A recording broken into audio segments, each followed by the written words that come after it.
FCT. I think that's how it was started. He had the NSCDC, the Nigerian Army, the Nigerian Police. He had them all together for this coalition to tackle security in the FCT. What's happening if we're seeing all these stories every day about kidnap and armed robbery and all of that? Well, I just hope the FCT minister is going to be on the security and law enforcement agents to ensure that indeed the right thing is done, and they are more stiff in trying to curb insecurity. It can't be heard of that we have insecurity in the seat of power, in the FCT. This has always for a very long time been the safest place to live in Nigeria. Federal government wrecking Nigeria's economy with huge debt. That's coming from the former presidential candidate of the Labour Party. Federal government wrecking Nigeria's economy with huge debt. That's coming from Obi. Brands Tinubu's government epitome of profligacy rather. Abia North APC support group hails Kalu. Abia North APC support group hails Kalu. And one is wondering what is indeed brewing. Each time we hear that a certain group is hailing a politician, you ask yourself, why that? Am I just being skeptical, or well, I don't know, maybe that's how it is. You just once in a while hail your senator, but I always smell a rat. What is indeed brewing in those instances? Because we are seeing other politicians, I don't know if it's just me too, I've just noticed that politicians are just going to have, as if elections are ongoing or the elections are coming, we're seeing politicians make those visits to political godfathers. Is that right to say? I guess, yeah. All those that are considered Nigeria's political godfathers, and in fact, some would even say those that own Nigeria. We're seeing those visits, and you're asking yourself, Erufai, what's brewing? What are you doing? Are you planning towards something? Well, I'm not just the only one asking, I guess other Nigerians are also wondering. But here it is, APC support group Hail Kalu. That's from the Abia North. Well, that's it for today's segment here on Aso Morning. I hope I've done justice in your eye here on the newspaper review segment, where we've been looking at stories that made front page today. From here, we'll go join Dr. James Komolafe. He's standing by to give us those tips that reiterates the need to do your checkup from the neck up. We'll be right back.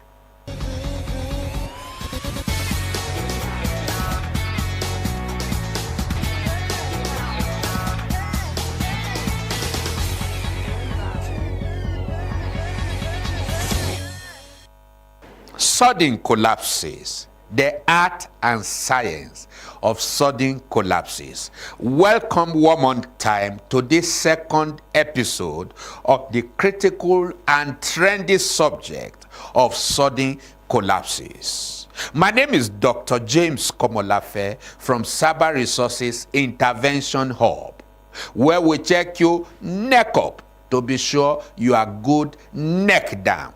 We profile for the good, the bad, and the ugly in order to be sure you are grounded, and rounded. So in this episode, we're looking at the art and science of sudden collapses.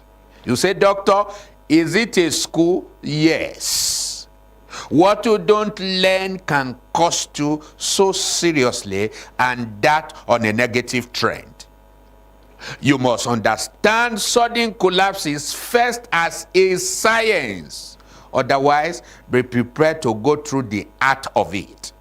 When it's science, you are talking about what is it, how does it happen, when does it happen, and to who does it happen. Can I pray? May you not run into the crisis of sudden collapses. But beyond prayer, sir, ma, you're listening to me out there, you have to plan and play your own critical rules so as not to walk that path. It is never a collapse in the first instance until it is a negative construction within. I'm talking to you now about how it happens, so that you don't say, oh, I am not aware that this is sudden collapses or the road that leads there. That is the science part of it. It is never a collapse until you begin to deviate, until you begin to violate your personal lifestyle protocol. So the art is all about the experience itself. And wow, very unpleasant one indeed to have the experience of sudden collapses. It is never a road to travel. And you say, well, I can endure things. My body is used to it. Now, let me shock you. Why do people call it sudden collapses or sudden? You call it sudden because you did not manage the science behind it well. How do I mean? It is sudden because you are looking at the effect of bad lifestyle management, for which, if you have known, you will now know that, oh wow, I'm treading the dangerous path, so let me retreat. And so two sins are very evident in sudden collapses. Number one is the sin of ignore. You don't give a damn. You say, my body is used to it. I can still cope. I know it's not good for me, but let me still cope. You know what to do, but you fail to do it. That is the sin of ignore that leads to sudden collapses. And then the second one is the sin of ignorance. Not knowing and therefore not doing, which is also an abuse. Please, nothing is wrong about knowing about it. You say, no, that's negative talk, doctor. I'm a man of faith. Please, faith does not ask you not to look at facts on ground. Because you see, you need both the principle and the practice. The principle talks about the science of it, what makes it happen, while the practical side of it is the art. Please, don't wait to experience the art. Rather, find out what the science about it is, so that you can walk away and retrace yourself from sudden collapses. It is not a respecter of anybody. Even medical doctors, they come down in collapses. Are we going to say they don't know what to do? When you know what to do but fail to do it, you come down someday, which is not our prayer. So it is never wrong to know the fact, the principle side of collapses, and then you can walk away from the art. Practical side of collapse is the art. Let's read our word of sudden collapses through conscious knowledge that you can apply. Remember, a wisdom book says it is the knowledge you have and apply that sets you free. Put a call through today to Dr. Long Life at 08035 999 220. I and my critical team are working from places to places, organization, disseminating this information and helping people to conduct reality checks that walk them away from bad lifestyle protocol into the good one, so that we can rid our world of sudden collapses. I hope you do pick a lesson of two today. It is first a science you must know, so that you don't experience the art. Thank you so very much. Waiting for your own call now. Bye-bye.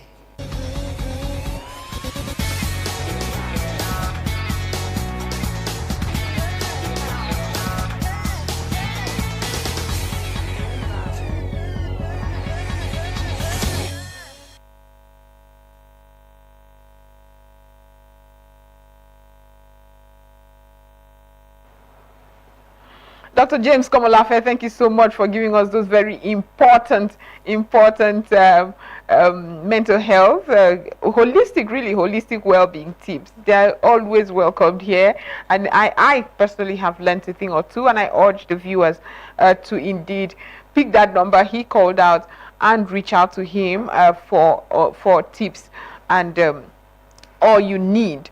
Now we're moving on to today, like I said earlier, is the International Choreographers Day, rather, and it has as its theme a significant, and we'll be talking rather about the significance of this to the Nigerian entertainment industry. Have we really taken seriously those that entertain us dancing? Let me not say more, so that our guest, who's already seated, he's a performing artist, Ago Prince Osinaya, you may know him as the Happy Prince, will tell us what it's all about and how indeed we can really use this talent, to make something for yourself and for the nation at large. Happy Prince, is fantastic to have you, and congratulations. Happy Prince had a baby just yesterday. I cannot help but be excited. A baby girl. Yes. Okay, a young choreographer has been born. Thank you so much for coming in spite of the omugo. You don't look like you had a good sleep. That's something you should expect in a couple of months. Yeah. But thank you for coming. Yeah. Thank you. Now, for those who are just wondering, what is choreography rather, what would be your explanation to them? Choreography means the art of dance writing. Dance writing? Yeah. Okay. So every dance you see was actually invented by a choreographer.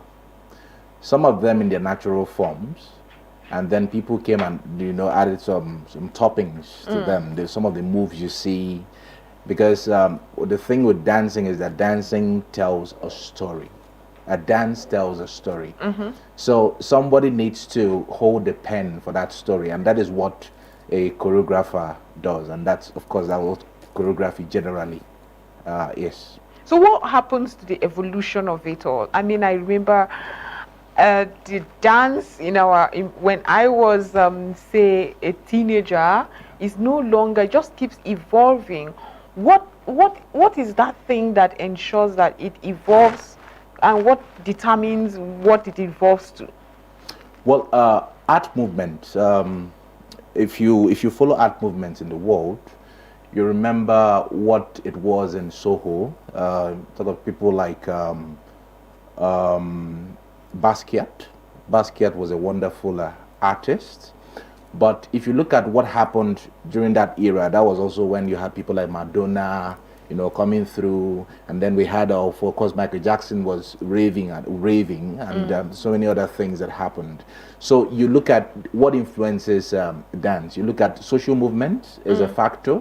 You look at music, because music, a lot of people believe that music will always go with dance, right. But we also know that there are some kind of dances that you can do without sound, though I insist that dance will always go with sound, because even if there's no music audibly playing, there is a voice in your head or a sound inside of you that sometimes is when indeed you some move, sound, right? it's so I think it has to do with what society needs, the flow of entertainment, what is in vogue at the time. So it will change, and also some of this is also generational. The kind of dances that we did when we were younger are not the ones that some of these Gen Zs are doing now. So it's so difficult. I can't even keep to.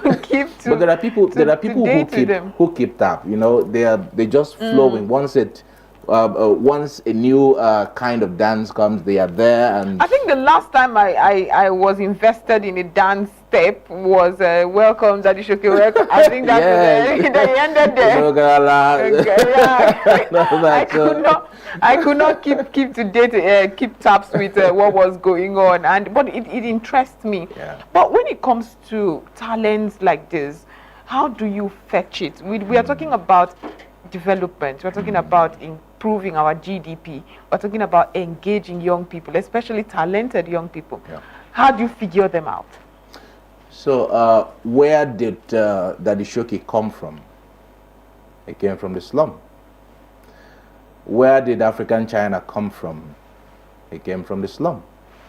So most of these people, if you even when you go, even I mentioned a few names earlier. Even in the U.S., you see some of these people also coming from those well, what I would call poor societies. And a lot of people have theorized that because of the pain of poverty, that people in search of comfort would find ways to express the pain of poverty or suffering. So that is why it would seem that some of these artistic greats, came from these kinds of roots. We had Majek Fashek here. Of course, he was a musician, but just throwing it around and saying that, just going back to what I said earlier about the relationship between dance and music.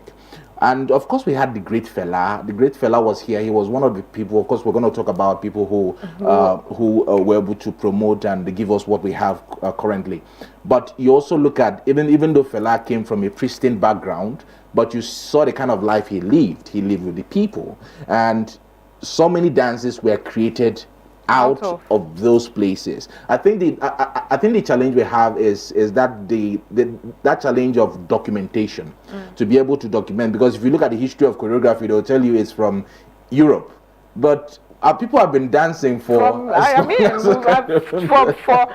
still have that festival where people dance, and it's you go to a community, that, oh no, that's their dance. Yes. This is this community's dance.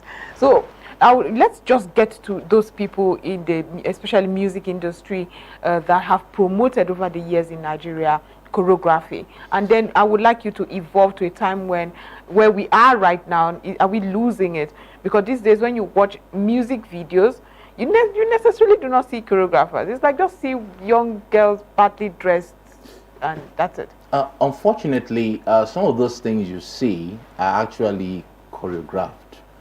They are the works of a choreographer. You hardly see a music video, where the artist or his team had not collaborated or worked with a choreographer. Okay, we'll get to Abuja, but I know that Kafi is doing a lot of work. Right. He's worked with, I know there was a video, Charlie Boy's video some time ago, that she choreographed the dance session for that music, for that production. And she's also choreographed for a whole lot of artists, even Davido, and so then of course we have Pokoli, who is also doing well. I think Pokoli came to I think it was the Zazu controversy that threw him onto the limelight. But he's also been doing a lot of work and collaborating with I love that collaboration. Synergy, right. But it also needs to get to a point where we are able to extract the dance from the music.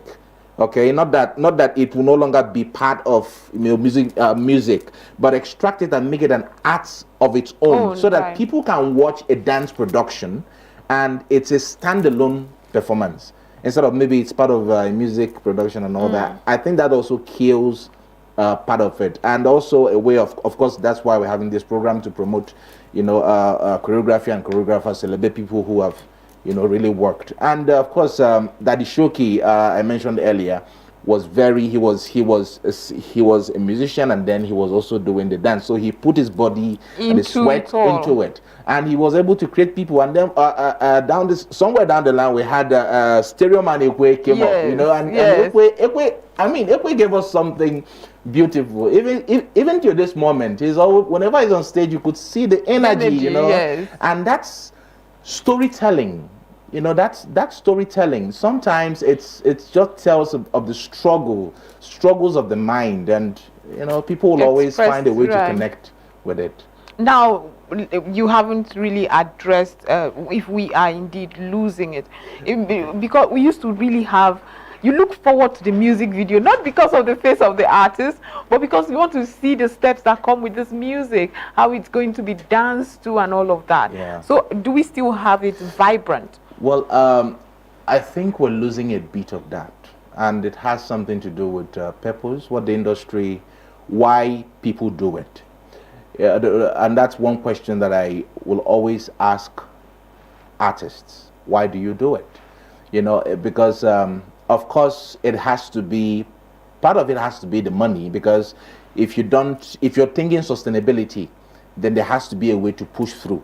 But it's also a way of documenting art, that each time there's a music video out there, each time there's a dance video out there, you're documenting a particular kind of art.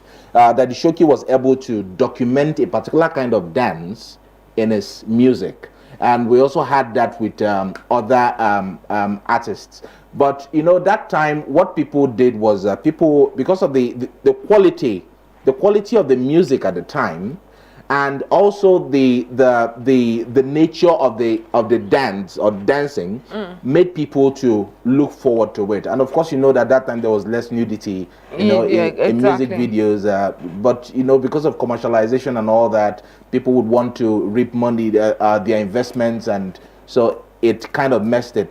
And you also know that at that time, some of the artists, very few of them, even though we know that Shoki did not actually produce his own works at the time, but there were those who were in charge of their productions, so they could take charge of some costs. So I think that we are losing it, but we can do better.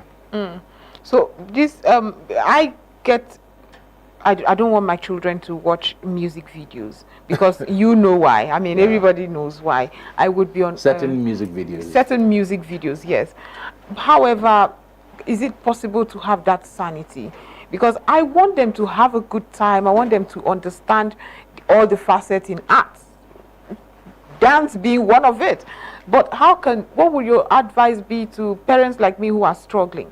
I really want them to understand this. We don't have these standalone dance videos or standalone events for dance per se. What would you tell a parent like me, who probably has a child in there that has this strong talent or urge to dance, but because of what we see, you're like, no, not yet?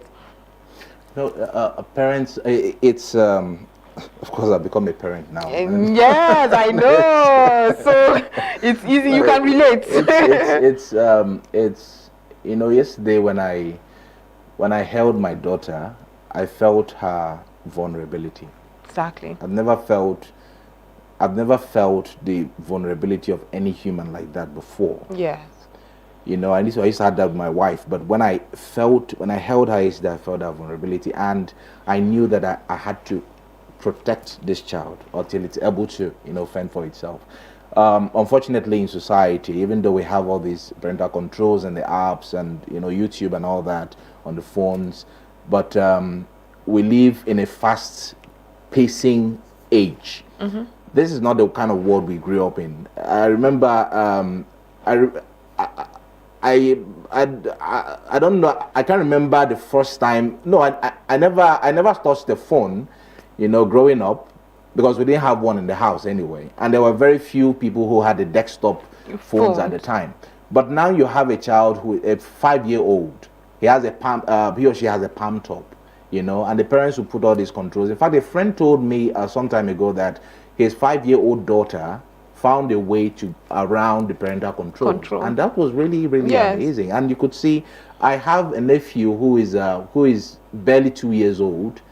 In fact, he called me on his mom's WhatsApp yesterday. He's barely 2 years old. So it's very difficult to effect that control, and that is why I will always talk about foundations.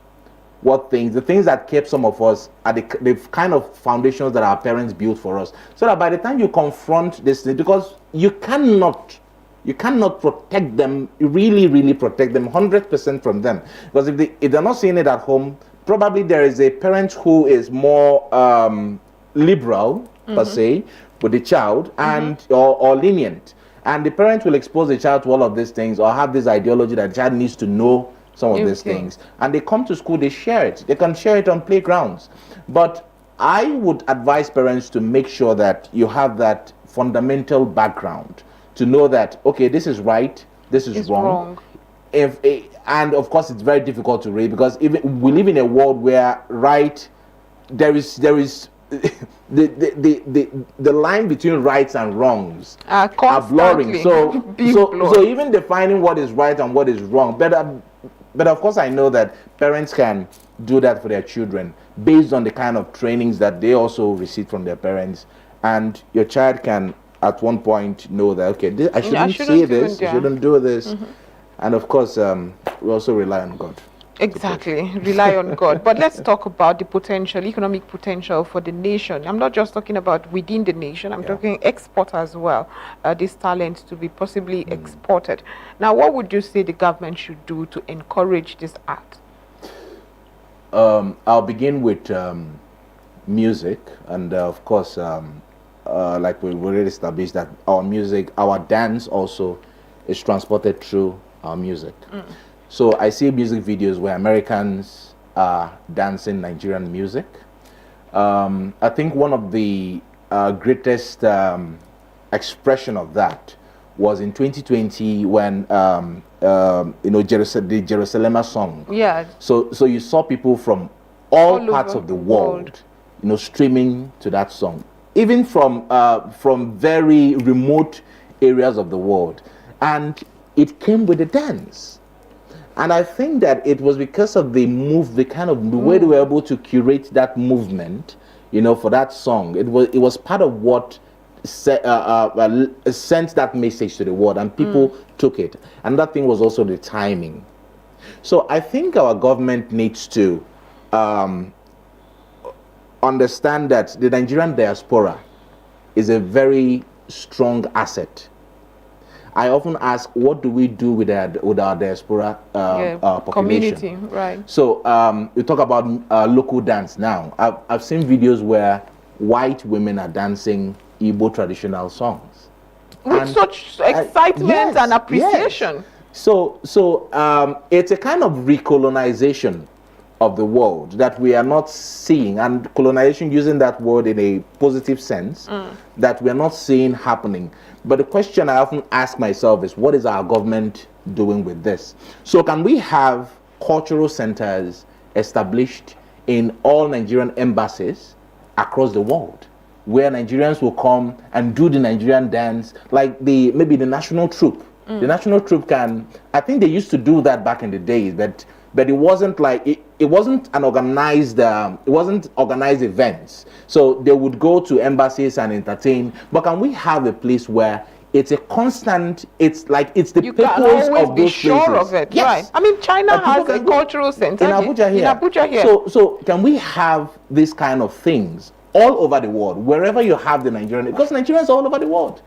And if you have it, Nigerians are going to patronize it. And as they're patronizing, they're bringing their friends, to those places who are not Nigerians. And you're selling our culture, you're selling language, you're selling our fashion, you're selling our dance, you're selling our music, you're selling everything about us. And I think that if we're able to do that, you would see that in the future, it will have a great positive impact on Forex and all that. So I think our government needs to push. We've been able to do some things anyway in the past. I remember that, of course, I'll give kudos to some of our past leaders. When it was there was the Babariga era where everybody threw on a Babariga and it became something. 1005. 1005 recorded. And then, of course, we had the when Jonathan came. Jonathan's coming made what we call the senator suit very common in Nigeria. Even to this day, if you go to the Senate, it's like the major attire there, right. And everybody, even the least person in society would want to. So it became like a status thing. So and I also know that at some point in some government agencies, I think I heard that they also were using it as they converted it, made it casual, corporate wear instead of casual. And so these are some of the things that I believe we can do. We can also do it with our dance. Can we have? I know the last time I was here, I know I made I alluded to that, where we have. I said that maybe if we have in a presidential inauguration, that we could have a poet come perform. So can we also, beyond entertainment? I know when we have these events, we bring dancers to be part of it. But can we have dance as a special feature in some of these activities, knowing that our dance has gone global? The Nigerian dance has gone global. I saw a video the other day where I think it was Chris Brown, was vibing to Davido's Unavailable. You saw the moves he was making. They were African moves. They were African moves. So what are we doing? Okay, so the entertainment industry in Nigeria has largely been self-funded, self-pushed. So, is it that if government decides to invest in this sector that is really selling us? In fact, if there's anything that's rebranding and promoting the Nigerian image, it is our entertainment sector. Yes. So, have you seen appreciable efforts in government side of in investing in it? And why do you think government has not really concentrated on this very important sector? Well, I will always say that government has no business in business. Okay. Government has no business in business. In spite of the benefits. Government has no business in business. It is a private sector. One of the things that drives economies is activities within the private sector. So what government should do is to provide leadership, to provide incentivize sectors. So I think maybe also give people loans and grants to be able to do their things. So, and I think that's what we've not really done with our art generally, not just dance. But is it structured enough for the government to say, I can fund this and I can borrow or loan these people and get monies back? We're even struggling with our farmers and they've loans given to farmers. They can do it, but where is the will? I think I was on a program some months ago, and I said on that program that the people that actually promote culture in Nigeria is not even the Nigerian government. It's a pitiful statement to make, but it is true. So you go around, you see Americans come with these programs, the U.S. Embassy here come with these programs, the Chinese Embassy come with these programs, the British Council come with these programs, and you see them transport, give grants for Nigerians to hold events. You see them also fund trips abroad. So what do you think they are doing? They're contributing to their economies. So, but what are we doing? What is the extent of collaboration with even these people who are helping us build these things? When you look at the U.S. has an ambassadors funds where people submit proposals to upgrade their cultural or heritage sites. Why is it the Americans that will be doing that? Why won't the Ministry of Culture and Creative Economy do those things for us? I know we're talking about dance, but of course it's also a conversation about art. Exactly. In Aba, where I grew up, we have the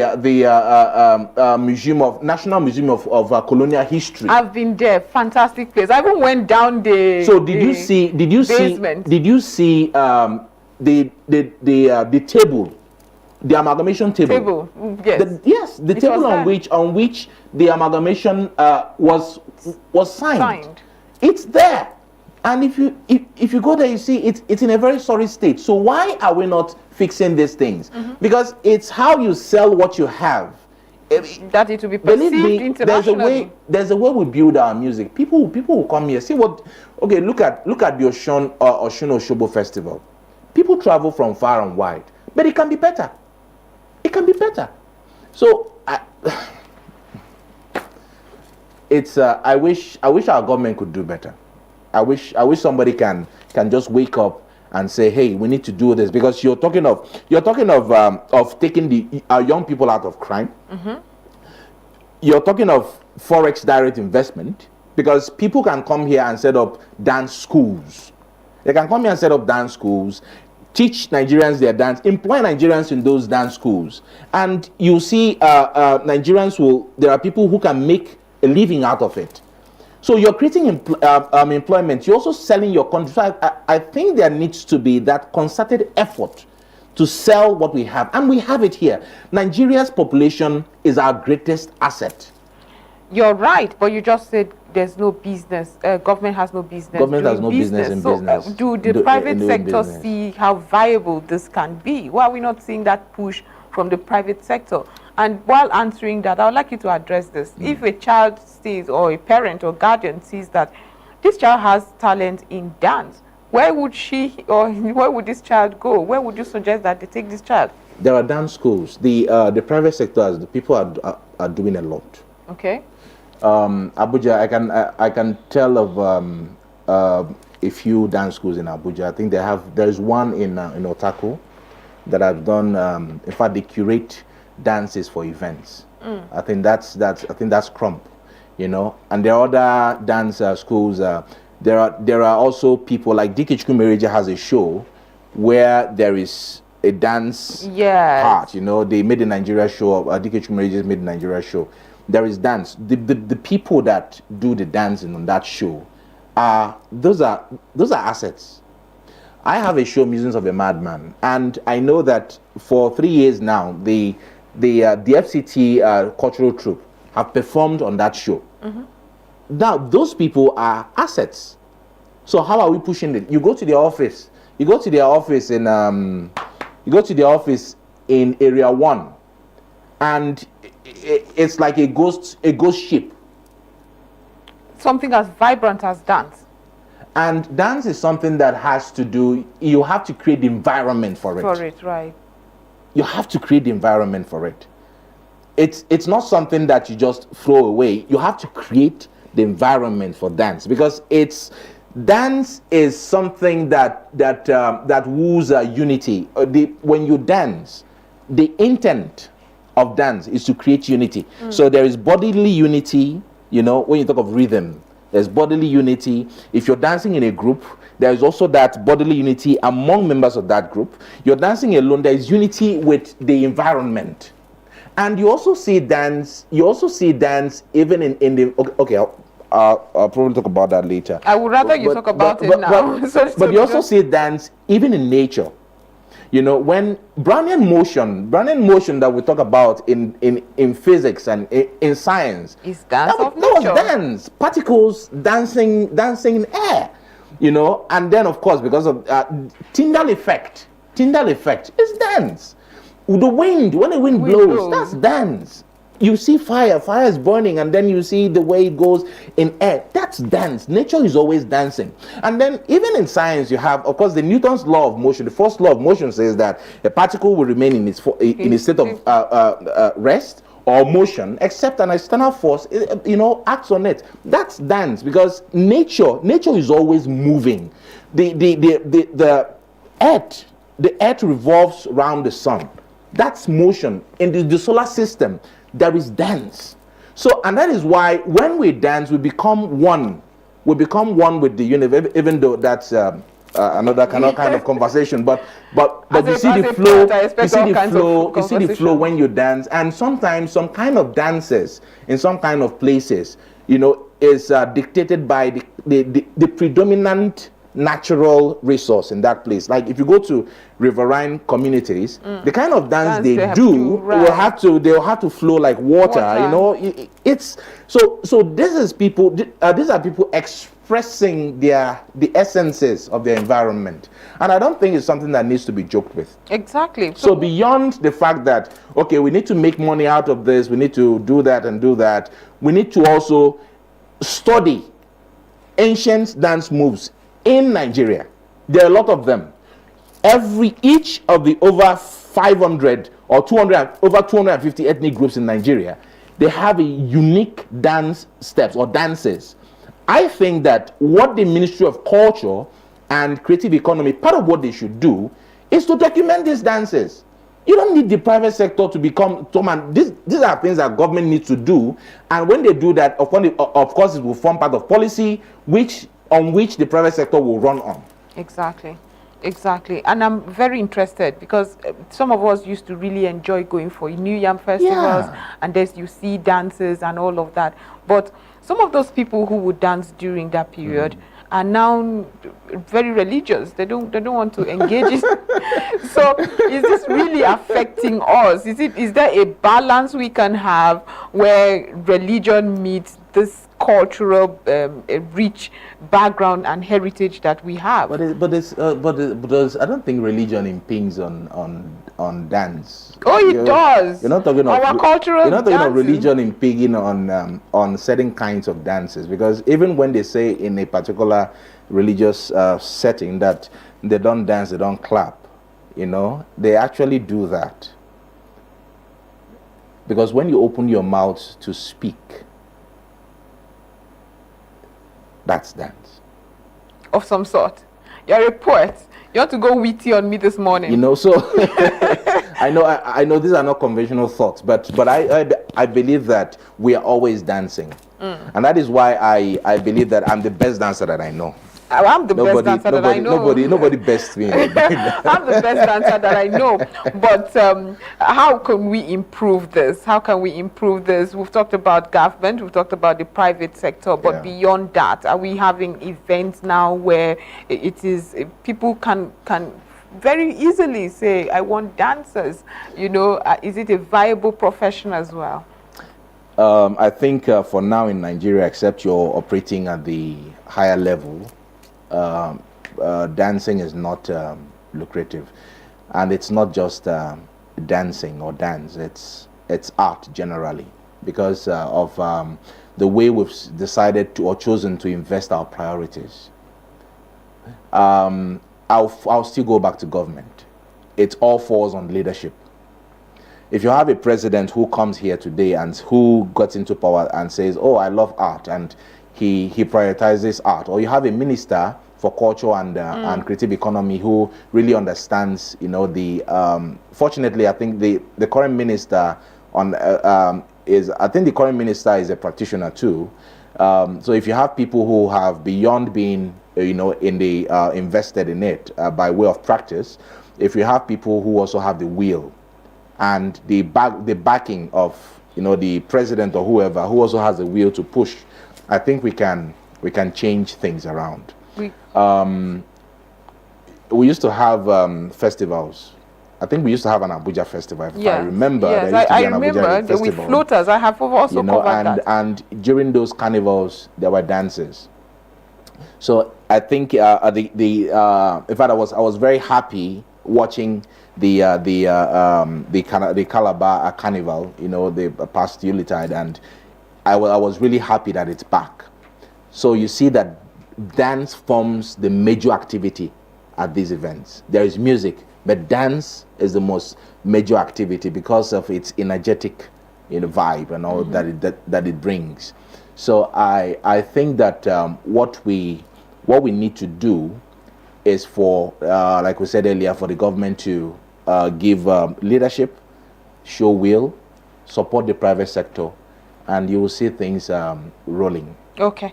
And what's your last thoughts, encouraging thoughts rather, to those who are in this sector, who are doing their best to keep up this African Nigerian dance and sell it to the world? Well, I think it's a product. It's a product. So if you have a product, you have to, of course, do your branding, make it better, perfect it, keep working on it and pushing it, and collaborate. I pray government wakes up one day, and of course prayers will not do it. But that being said, I also pray that government wakes up one day and decides to support our dancers. And of course, kudos to everyone who has pushed the dancing art, the art of dancing forward in Nigeria and the world. Let's keep pushing the dance. The Happy Prince, thank you so much for spending time with us to discuss this very serious and important aspect of art that is often not really taken, Thank you so much for being part of the program. But this is where we would stop today's segment of the interview and move on to join the Investment Plus segment, where, as you know, we are constantly being given those important financial management tips. So enjoy, and after that we'll come bring the program to a close.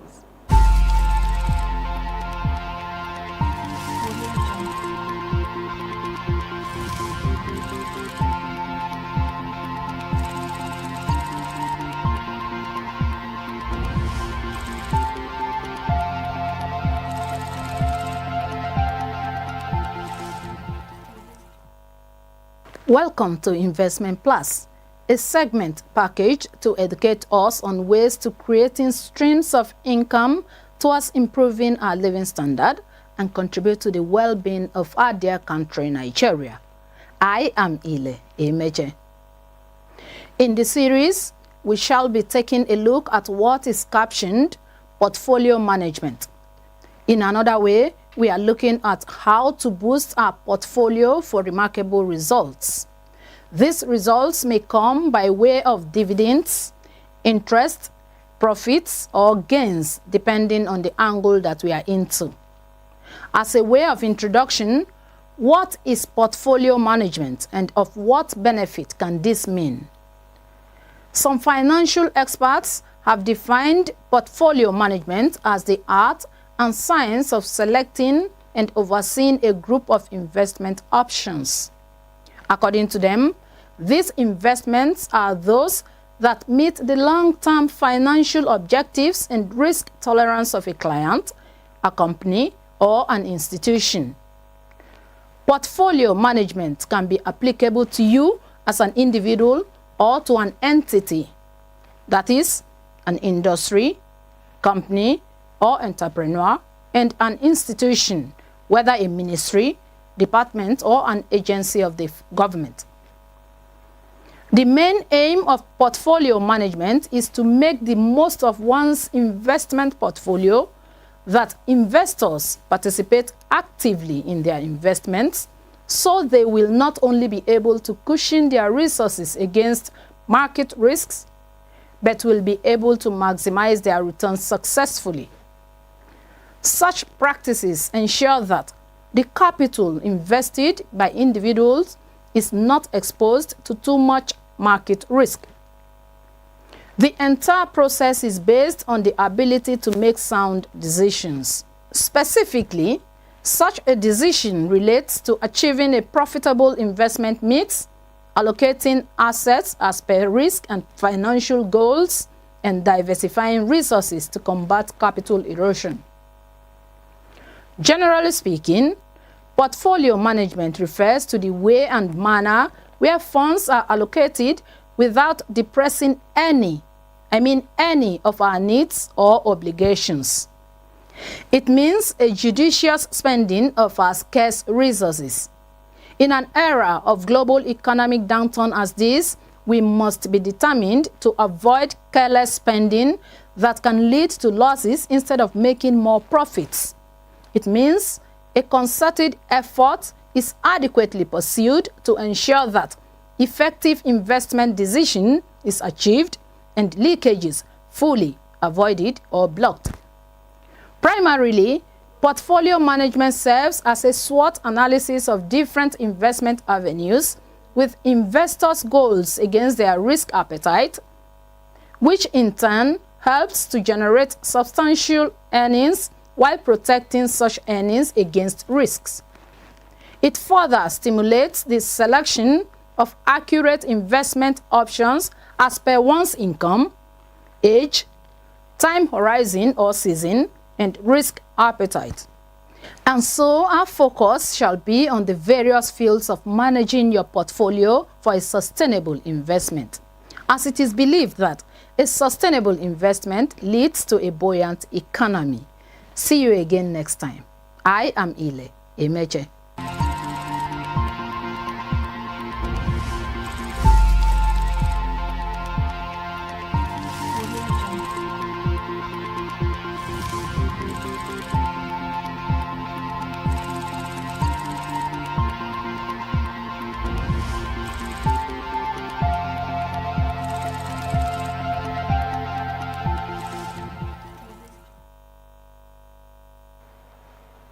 Welcome back from that. Thank you so much, the Investment Plus team, for giving us those very important tips, those financial tips. Thank you, Ile Emeje. I listened. Okay, this is where we round it up on Aso Morning today. My name is Joy Asoyen, hoping and wishing you have a productive day. Until tomorrow when we'll be back, have a wonderful day.